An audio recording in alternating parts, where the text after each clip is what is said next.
Hello, I'm Robin, and welcome to BookSpin.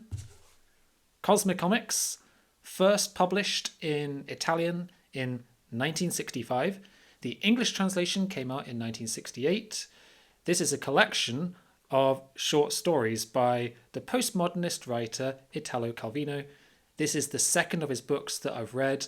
The first was Mr. Palomar, which I found to be a delightful and humorous read.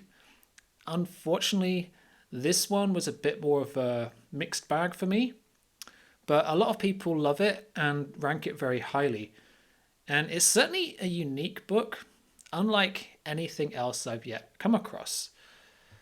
There are 12 short stories in this book, and each one is prefaced with a short paragraph expounding some scientific fact or theory. These tend to be ideas connected to contemporary understanding on cosmology or theoretical physics or the evolution of life. And Calvino takes this scientific premise and uses this concept to create an absurd short story which is always whimsical in tone.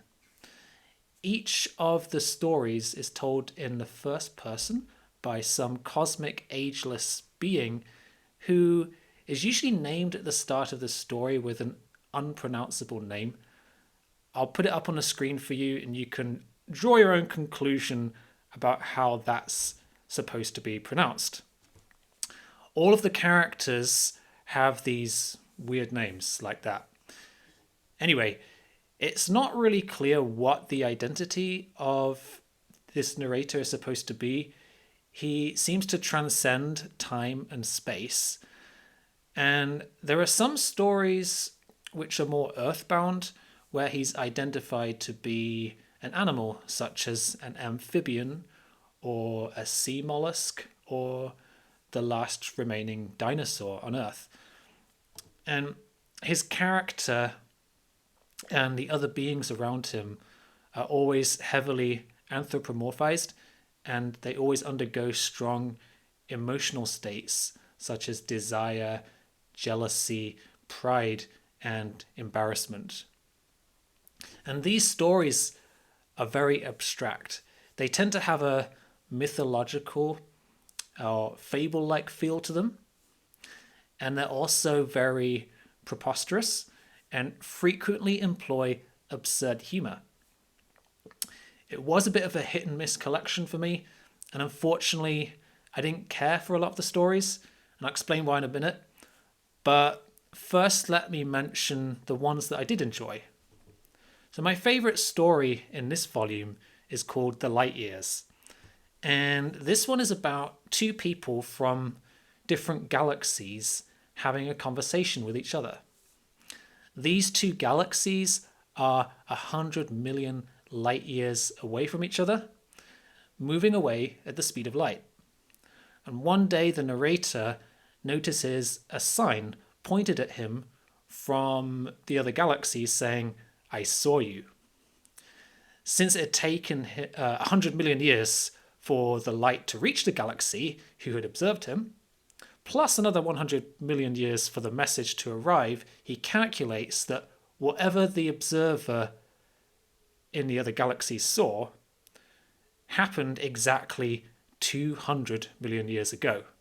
So he checks his diary to find out what he had been doing on that day and realizes he was caught in an embarrassing situation which he didn't handle too well.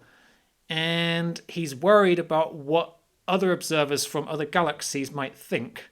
So he tries to think of a suitable message to compose in his reply that will allow him to save face across the complexities of the vast amounts of time and space involved in this act of communication. We never actually learn what this embarrassing thing is that he did, but it's very funny to read. Such an absurd story about petty human affairs on this vast cosmic scale.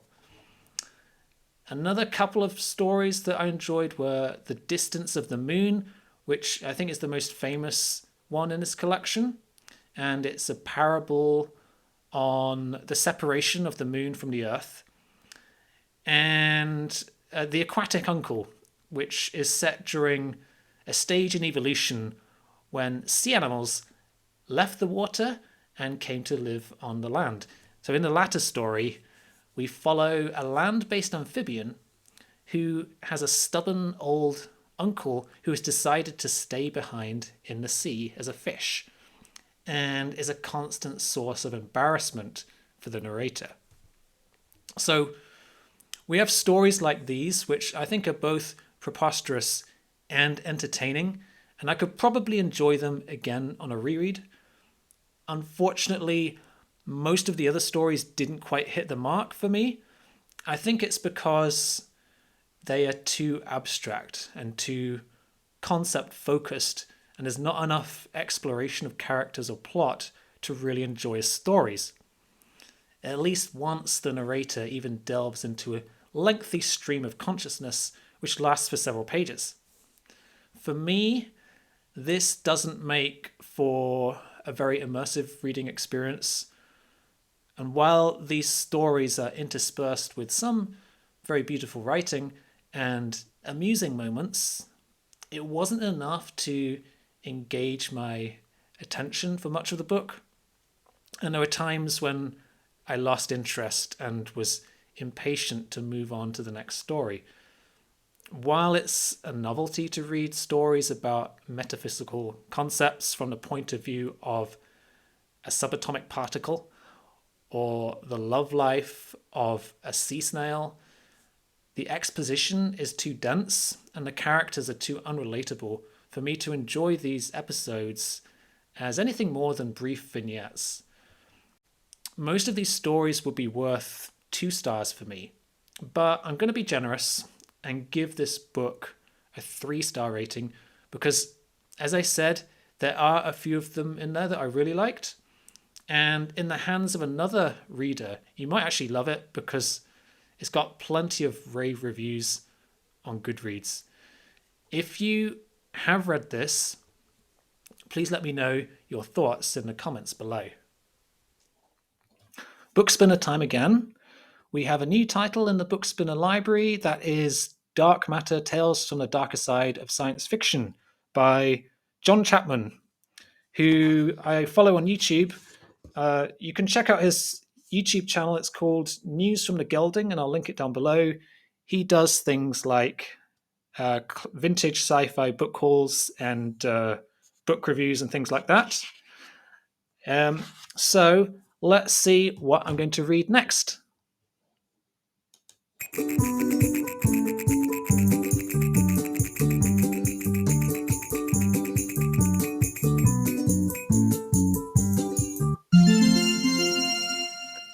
Galaxy 666. Here we are.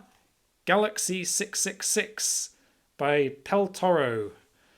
I found out about this book in an online forum, and apparently it's one of the worst science fiction books ever, so I hunted down a copy online, and here we are. The cover says, they had reached the very limits of space. Nothing lay ahead except the evil planet waiting to destroy. And on the back we have notes from Captain Brunnett's log. It looked like a lizard or a snake with legs.